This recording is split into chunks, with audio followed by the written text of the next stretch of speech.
नमस्कार, मी अक्षरा पाटील. पुस्तक वाचन या यूट्यूब चॅनलमध्ये आपणा सर्वांचं खूप मनापासून स्वागत. मित्रांनो, डॉक्टर सुधा मूर्ती यांच्या अप्रतिम लेखणीतून साकारलेली महाश्वेता या कादंबरीचं आपण वाचन करीत आहोत. तत्पूर्वी चॅनलवर पहिल्यांदाच असाल किंवा चॅनल यापूर्वी सबस्क्राईब करायचं राहून गेलं असेल तर चॅनलला आधी सबस्क्राईब करा आणि पुस्तक वाचन कसं वाटलं हे कमेंट बॉक्समध्ये जरूर जरूर कळवा.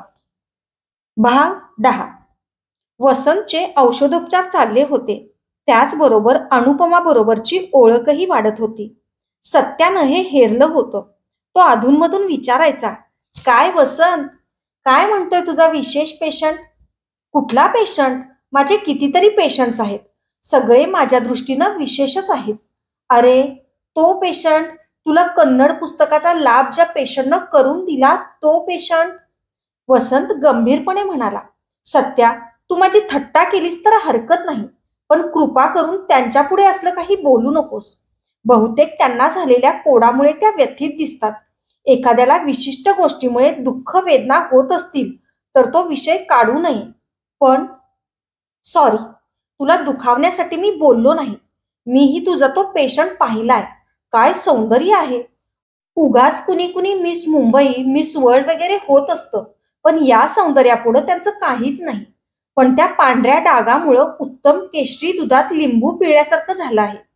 पुअर गर्ल, काय तिचं जीवन. सत्या, स्वतः डॉक्टर असून असं बोलतोस? तुला ठाऊक आहे कोड म्हणजे काय ते? तो काही घातक रोग नाही. तो अनुवंशिक आहे असंही सिद्ध झालेलं नाही. आकडेवारीवरून अनुवंशिकतेत प्रमाण जास्त आहे एवढं समजलं आहे. पण तसा अनुवंशिकतेचा इतिहास नसला तरी कोड येऊ शकतं. त्यांना इतरांप्रमाणे सगळ्या भावना, स्पर्शज्ञान, विचारशक्ती सारं काही असतं. वर्षानुवर्ष या आजाराला अकारण संसर्गजन्य मानण्यात आलं आहे. काही वेळा हा रोग 100% बरा झाल्याचं मी माझ्या स्किन डिपार्टमेंटच्या पोस्टिंगच्या वेळी पाहिलं आहे. वसंत, तुझं भाषण खूप झालं. हे बघ, मी 4 चौघांसारखा बोलतोय. कितीही सुंदर सुकुमारी असली तरी अशा मुलींचं लग्न होणं कठीणच नाही काय? हा पांढरा डाग तिच्या भावी जीवनाच्या दृष्टीनं अनिष्टच ठरेल. शिवाय माझी जीवनविषयक दृष्टी तुला ठाऊक आहेच. माझं जाऊ दे रे, तू तरी अशा मुलीशी लग्न करशील काय? विद्येच्या आगमनाची चाहूल लागल्यामुळे सत्याने आपलं बोलणं आवर्त घेतलं आणि तो निघून गेला. सत्याचं शेवटचं वाक्य ऐकून वसंत आश्चर्यचकित झाला. माझं लग्न? बघू कधी करायचं ते. अनुपमाला आता बराच गुण आला होता. वसंतनं तिला दररोज थोडं थोडं चालण्याची प्रॅक्टिस करायला सांगितलं होतं. तीही पेशंट म्हणून अगदी उत्तम होती. डॉक्टरांच्या सगळ्या सूचना योग्य प्रकारे समजून घेऊन ती त्यांचं उत्तम प्रकारे पालन करत होती. वसंतच्या पाहण्यात निम्म्यावर औषध सोडून देणारे, कुपथ्य करून प्रकृती आणखी बिघडवून घेणारे रुग्णही होते. वसंतनं पाहिलं, अनुपमा त्याच्या ड्युटी रूम पर्यंत चालत आली. दुपारच्या वेळी माणसांची वर्दळही कमी असल्यामुळे ही वेळ तिला चालण्याच्या प्रॅक्टिससाठी योग्य होती. त्यानं अनुपमाला सांगितलं, आता तुम्ही तुमचं डाएट बदलायला पाहिजे. अधिक सकस अन्न घेतल्यानं शक्ती भरून यायला मदत होईल. तुमचं जेवण कुठून येतं? तिनं खिडकी बाहेरच्या उडुपी लक्ष्मी कॅफेकडे बोट केलं. छे, तिथून जेवण येतं तुमचं? ते तर रोगांचं आगार आहे. बस स्टँड कडून येणारे तिथं चहा घेऊनच इथं ऍडमिट होतात. पण मी तरी काय करू? वसंत क्षणभर विचार करून म्हणाला, त्यापेक्षा तुम्ही आमच्या मेसमधून का जेवण घेत नाही? ते काही घरच्या जेवणासारखं नसतं, पण लक्ष्मी कॅफेपेक्षा 1000 पटीनं बरं असतं. तुमची हरकत नसेल तर मी तशी व्यवस्था करू शकेन. चालेल, पण तुम्हाला मेसचं बिल घ्यावं लागेल. घेईन की, त्यात काय? वसंत हसला. डॉक्टर, तुमचे उपकार कसे फेडू? सोपं आहे. एकदा तुमच्या नाटकाला बोलवा. तुम्हाला कसं ठाऊक? तिनं आश्चर्यानं विचारलं. तुमच्या स्वप्न वासव दत्ता नाटकाला कालिदास पुरस्कार मिळाल्याचं मला समजलं, पण उशिरा. डॉक्टर, तुम्ही याल आमंत्रण दिलं तर? माझं पुढचं नाटक माटुंग्याच्या कर्नाटक संघात नाड हब्बाच्या दिवशी आहे. हो, आम्ही दोघंही येऊ. तिकीट ठेवाल ना? मी कधीही कॉम्प्लिमेंटरी पास घेऊन नाटक पाहत नाही. तिकीट काढून पाहतो. पण डॉक्टर, या नाटकाला तिकीट ठेवलेलंच नाही. कर्नाटक संघात स्वप्न वासव दत्ताचं कन्नड रूपक आहे. तुम्ही तुमच्या पत्नीसह निश्चित या. वसंत आपली गंभीरता बाजूला सारून मोठ्यानं हसला. माझ्याबरोबर माझा रूममेट सत्यप्रकाश येणार आहे. मीही तुमच्यासारखा एकटा आहे. मला कुणीही नाही. अनुपमा त्याच्याकडे वळून म्हणाली, डॉक्टर, मला क्षमा करा. क्षमा का बरं? तुम्ही काही आपण होऊन विचारलं नव्हतं. मीच आपण होऊन सांगितलं. अनुपमाची प्रकृती आता संपूर्णपणे बरी झाली होती. हॉस्पिटलमधून डिस्चार्ज मिळायचा दिवस उगवला. वसंत आणि सत्या एकाच वॉर्डमध्ये काम पाहत असल्यामुळे तिची सत्याशी ओळख झाली होती. निरोप घेताना अनुपमा वसंतला म्हणाली, डॉक्टर, तुम्ही आणि तुमचे मित्र सत्यप्रकाश आमच्या घरी याल काय? आणखी काही नाही. आणखी काही नाही, उगाच चहा फराळ करायला. वसंत संकोचून म्हणाला, उगाच त्या फॉर्मॅलिटीज कशाला? आम्ही तुमच्यासाठी केलं ते केवळ कर्तव्य म्हणून. मीही रुग्णाच्या कर्तव्याच्या दृष्टीनंच तुम्हाला घरी या म्हणते. बरं, रविवारी संध्याकाळी चालेल? किती तुमची टीव्ही सिनेमा पाहायची वेळ आहे? नाही, तुम्ही मात्र या रविवारी, म्हणत अनुपमानं घरी येण्याचा रस्त्याचा तपशील सांगितला. तिला मध्येच थांबवून वसंत म्हणाला, त्याची काही गरज नाही. आमचा सत्या म्हणजे इथला सिंधवाद आहे. मुंबईमधला कुठलाही पत्ता शोधून काढण्यात त्याचा हातखंडा आहे. अनुपमा पुन्हा एकदा सगळ्यांचा निरोप घेऊन तिथून बाहेर पडली. सत्या, मी रविवारचा कार्यक्रम ठरवलाय. तू चुकवू नकोस. विद्या गावात नाही, त्यामुळे मला वेळच वेळ आहे. पण मी कशाला येऊ? त्यात तुझा विशेष पेशंट आहेत. उगाच कबाब में हड्डी का होऊ? आपण दोघांनीही त्यांना ट्रीट केलंय. मीही आधी नाहीच म्हणत होतो, पण त्यांचा आग्रह फारच झाला. तर मग जाऊ दे. अगदी त्यांचा पुन्हा फोन आला तर बघता येईल. हे मात्र बरोबर नाही हं सत्या. एकदा कबूल केल्यावर आपल्याला गेलंच पाहिजे. तुझ्यासाठी काही भेटवस्तू देणार असतील काय त्या? सत्या, त्याची अपेक्षा करणं चुकीचं आहे. पाली हिलची बस धरून पश्चिम बांद्र्याला आल्यावर चढ चढणं अशक्य होऊन बस थांबली.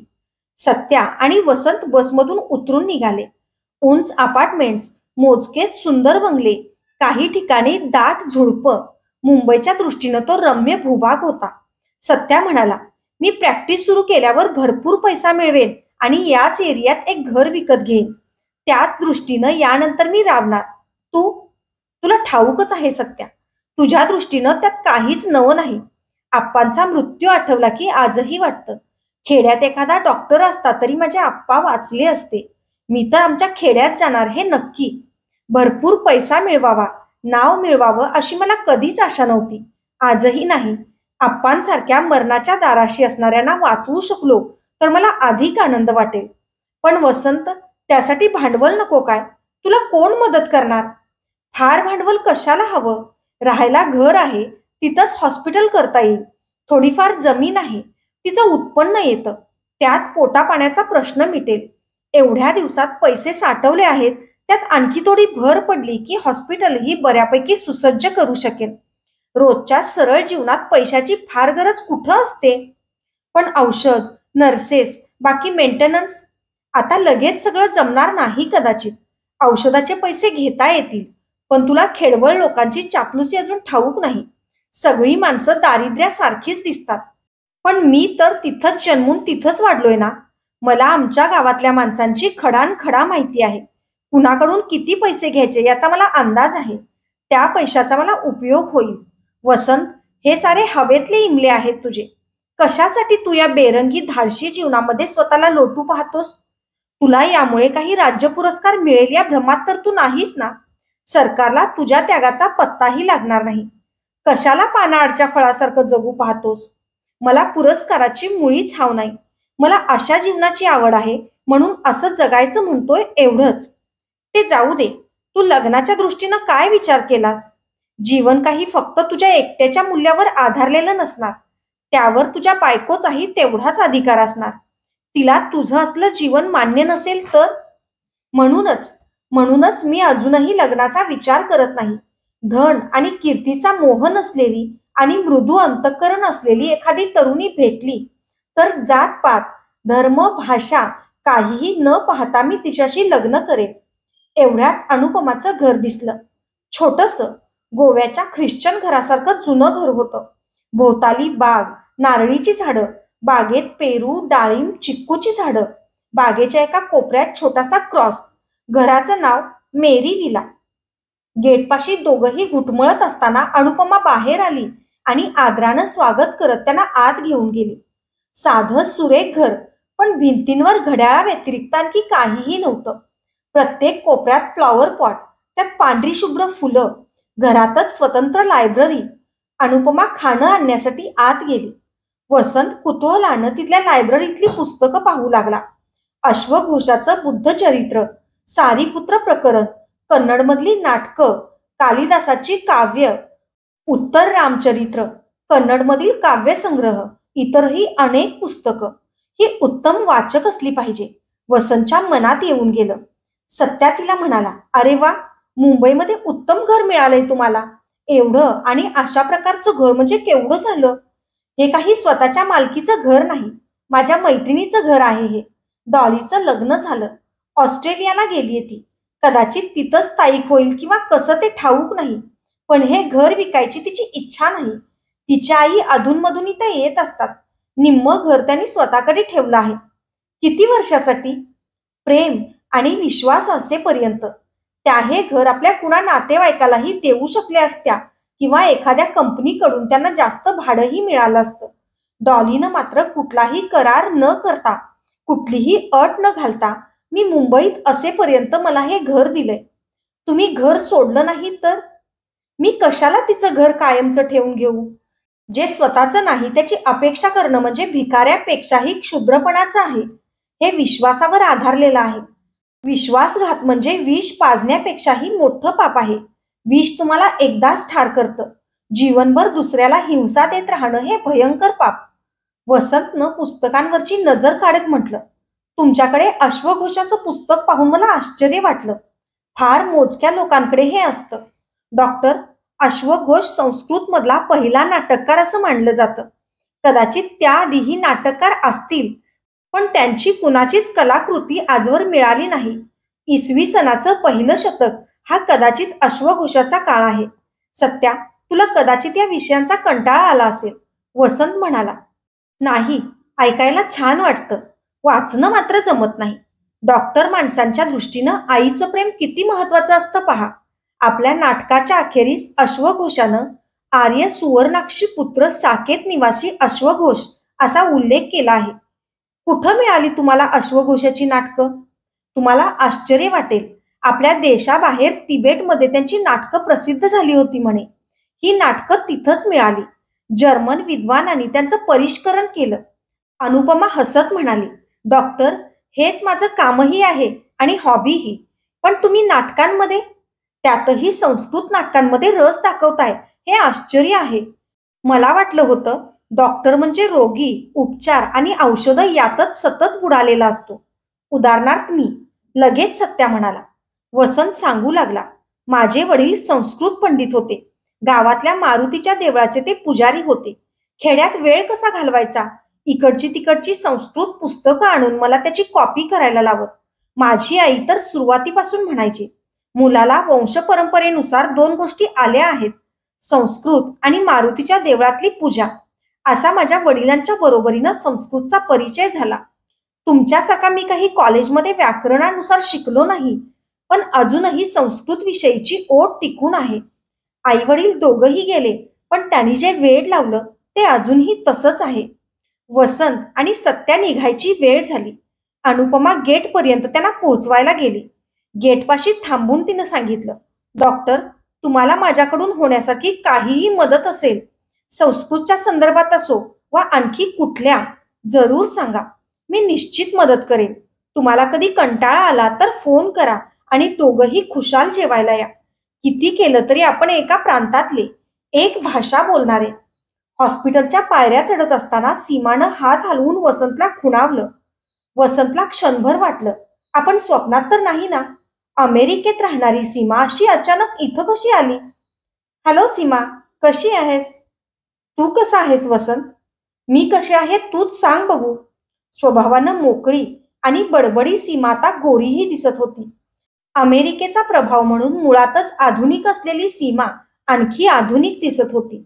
अत्याधुनिक पद्धतीनं केस वळवलेला बॉबकट, पारदर्शक साडी, चॅनर व्हाईट फ्रेंच सेंट. वसंत मंद हसला. अशी कशी अचानक भेटलीस? का आली होतीस? धाकट्या बहिणीच्या लग्नाला आलंच पाहिजे म्हणून पप्पांचा आग्रह होता. 1 महिन्याची रजा टाकून आले. म्हणत तिनं सुंदर विवाह पत्रिका वसंतच्या हातात ठेवली. तुझा कुटुंब कबिला कुठं आहे? मुलीला डास चावून रॅश आलाय. तिच्यापाशी तिचा बाप बसलाय समजूत काढत. वसंत, तू लग्न मुळीच चुकवू नकोस हा. त्यावेळी ड्युटी नसेल तर बघता येईल. लग्न कुठं आहे? पाहुणे खूपच श्रीमंत आहेत. ताजमध्येच लग्न करून द्यायला पाहिजे असा त्यांचा आग्रह आहे. रविवारी लग्न आहे. ड्युटी असली तरी दांडी मारून ये. सीमा, अमेरिकेत लँड अपॉर्च्युनिटी कशी आहे? अरे, वाटेतच काय चौकशा करतोस? जरा घरी घेऊन चल. नीट पाहुणचार वगैरे कर. बऱ्याच वर्षानंतर भेटलेल्या मैत्रिणीला असंच परस्पर कटवायचा विचार आहे काय? सॉरी, पण तूच सांग, ज्यांचं घर नाही त्यांनी कुठं बोलावून पाहुणचार करायचा? चल, तुझ्या आवडत्या लक्ष्मी भुवनला. आलोच सही करू. वसंत, काहीही बदल नाही तुझ्यात. मी मात्र लक्ष्मी भुवनमध्ये काहीही खाऊ शकणार नाही. ही मुंबई अतिशय गलिच्छ आहे. इन्फेक्शन किंवा कावीळ. कशी येऊ मी? पण त्यावेळी येत होतीस. त्यावेळची गोष्टच वेगळी. आता शरीरातली रोगप्रतिकार शक्ती नाहीशी झाली आहे. आम्ही तर रोगांमध्ये नेहमी डुबक्या मारत असतो. उगाच थट्टा केली. एखाद्या चांगल्या हॉटेलात घेऊन जातो. चल. मला वेळ कुठं आहे वसंत? लग्नाच्या घाईत आहे मी. सीमा, तिथं नोकरी कशी आहे? बाकी जीवन? थोडक्यात सांगते, तिथं मी एकटी वर्षाला 4,80,000 रुपये मिळवते. त्याशिवाय नवऱ्याची मिळकत वेगळी. मला तुझी नेहमी आठवण येते. तुझ्यासारखा बुद्धिमान माणूस तिथं माझ्यापेक्षा दुप्पट पैसा, फक्त पैसाच नव्हे, नावही कमवू शकतो. इथं तू आयुष्य वाया घालवतो आहेस. पण मला नाही तसं वाटत. कारण तू तुझ्या डोळ्यांवर झापडं बांधून घेतली आहेस. नाही, खरोखरच मला तशा पैशांची आणि कीर्तीची अपेक्षाच नाही. एवढा पैसा मिळवून तू पूर्णपणे सुखी आहेस काय? कदाचित तू सुखी असशीलही. मोजक्या पैशात मीही तृप्त आहे. अमेरिकेसारख्या संपन्न देशात आपल्या देशातले गरीब रोगी भेटत नाहीत. इथं जितकं रोगांचं वैविध्य आहे, जितक्या विविध प्रकारची ऑपरेशन्स करायला मिळतात तेवढं मला पुरेसं आहे. वसंत, तू आजच्या जगात जगायला मिसफिट आहेस. 3 वर्षात तुझ्यामध्ये काहीही बदल झाला नाही. जाऊ दे, या विषयावर आपलं कधीच एकमत होणं शक्य नाही. लग्न कधी करणार? निदान कार्ड पाठवायला तरी विसरू नकोस. अजून योग्य मुलगीच भेटली नाही तर कार्ड कुठून पाठवू? माझ्या स्वभावाशी जुळेल अशा स्वभावाची मुलगी भेटतच नाही. त्यामुळे मी 25वा तीर्थंकर. सीमा निरुत्तर झाली. सीमा आणि वसंत एकाच वर्गात शिकत होते. त्यामुळे दोघांमध्ये मैत्री होती. एकेकाळी सीमाला अत्यंत हुशार वसंतचा मोह पडला होता. त्याच्याशी लग्न करायचंही तिच्या मनात होतं. पण तो अमेरिकेत येऊन तिथं स्थायिक होणार असेल तर हे त्याला पटण्यासारखं नाही हे लक्षात आल्यावर सीमानं व्यवहार चातुर्यानं स्वतःसारख्या स्वभावाचा नवरा निवडला आणि ती अमेरिकेत स्थायिक झाली. वसंतलाही सीमाच्या मनात येऊन गेलेल्या भावनेची जाणीव असली तरी त्यानं कुठंही त्याचा उच्चार केला नव्हता. आपल्या विचाराप्रमाणे ती वागली हे योग्यच झालं, असंच त्याचं मत होतं. सीमा आपल्या डिपार्टमेंट मधल्या जुन्या मित्रमैत्रिणींना आणि प्रोफेसरांना लग्नपत्रिका देण्यासाठी गेली. निघताना तिनं विचारलं, मग पुन्हा केव्हा भेट? लग्नाच्या वेळी. तो लग्नाला येणार नाही असं सीमाला मनोमन वाटत होतं. तोच म्हणाला, सीमा, मी तुझ्या लग्नाला आलो होतो की नाही? मग तुझ्या बहिणीचं लग्न का चुकवेन? आता निघू? ओपीडी मधले पेशंट माझी वाट पाहत असतील. सीमाच्या चेहऱ्यावर विषण्ण हसू पसरलं. दुपारी ओपीडी संपवून वसंत खोलीवर गेला तेव्हा सत्या झोपला होता. वसंतला आश्चर्य वाटलं. या वेळेला सत्या खोलीत आहे हेच एक आश्चर्य होतं. सत्याजवळ जाताच तो घाबरला. सत्याचे डोळे लाल बुंद झाले होते. चेहरा दुःख आणि गंभीरतेमुळे आक्रसून गेला होता. कपाळावर हात ठेवून पाहिलं तर तापलेल्या तव्यासारखं लागलं. काय झालं रे? केव्हा ताप आला? सत्यानं काहीच उत्तर दिलं नाही. वसंतनं पुन्हा तोच प्रश्न विचारला तेव्हा मात्र तो हुंदके देऊन रडू लागला. वसंत चांगलाच घाबरला. तो विचारू लागला, काय झालं? गावाकडून काही वाईट बातमी समजली काय? तुझे आई वडील कसे आहेत? अरे सांग तर काय झालं ते? तूच असा हातपाय गाळून बसलास तर कसं? काही न बोलता सत्यानं शेजारी ठेवलेली लग्नपत्रिका त्याच्या हाती दिली. लाल वेल्वेट पेपरवर सुवर्णाक्षरानं लिहिलेली, श्रीमंत लोकांची असल्याचं पाहता क्षणी लक्षात येईल अशी ती लग्नपत्रिका होती. ती विद्याच्या लग्नाची निमंत्रण पत्रिका होती. वसंत चकित झाला. आता त्याला सत्याच्या परिस्थितीची जाणीव झाली. अशा वेळी अशा परिस्थितीत सत्याचं सांत्वन करणं अतिशय कठीण आहे हे वसंतच्या लक्षात आलं. कुणी दिली ती पत्रिका? विद्याच आली होती सगळ्यांना पत्रिका देऊन बोलावणं करायला. कुणाशी ठरलंय तिचं लग्न? कुणीतरी गुजराती डॉक्टर आहे, इंग्लंड किंवा साऊथ आफ्रिकेत स्थायिक झालाय. घाईघाईत लग्न ठरले म्हणे. आणखी 8-10 दिवसात ती लग्न करून निघून जाणार आहे. सत्या, तू आता काय करू शकशील? स्वतः विद्याच लग्नाला तयार झाली आहे की तिच्यावर दडपण वगैरे? तसं काही वाटत नाही. आज तर ती खुशीत दिसत होती. तिची संमती असावी. सत्याला पुन्हा दुःखावेग दाटून आला. सत्या, स्वतःला आवर. असं का झालं असावं? मी स्वतःला व्यवहारत्याने समजत होतो, पण विद्या माझ्यापेक्षाही व्यवहारत्याने निघाली. माझं काय आहे? मैसूरच्या अग्रहारात 7-8 अंकणांचं घर आहे. पेलवणार नाही तेवढ्या जबाबदाऱ्या. 3 बहिणींची लग्न करायची आहेत. शिवाय मी काही त्यांच्या समाजातला नाही. पण विद्यानं कधी याची सूचना दिली होती? नाही. परीक्षा संपली ना आता, तोपर्यंत माझी गरज होती. हे बघ सत्या, या संदर्भात कितीही विचार केला तरी काही अर्थ नाही. यासारख्या घटना जगात घडत असतात. माझा काही त्यातला अनुभव नाही, पण कितीतरी उदाहरणं पाहिलेत मी. सत्या काही बोलला नाही. कदाचित त्याला एकांत हवा असेल असा विचार करून वसंत बाल्कनीत येऊन उभा राहिला. मुंबई सेंट्रलच्या घड्याळात 3चे ठोके पडले. काळ किती अलिप्त असतो. माणसानं त्याच्याकडून शिकून घेतलं पाहिजे. कालपर्यंत एखाद्या मुलीप्रमाणे खोड्या थट्टा मस्करी करत उत्साहानं सळसळणारा सत्या आज गंभीर झालाय. अशा निराशेच्या एकेका फटक्यामुळे माणसाचा स्वभाव कसा बदलत जातो. अशाच नवनवीन आणि विविध विषयांवरच्या कथा, कविता आणि पुस्तकांसाठी पुस्तक वाचन बाय अक्षरा पाटील हे चॅनल सबस्क्राईब करा आणि पुस्तक वाचन कसं वाटलं हे कमेंट बॉक्समध्ये जरूर जरूर कळवा. थँक्यू.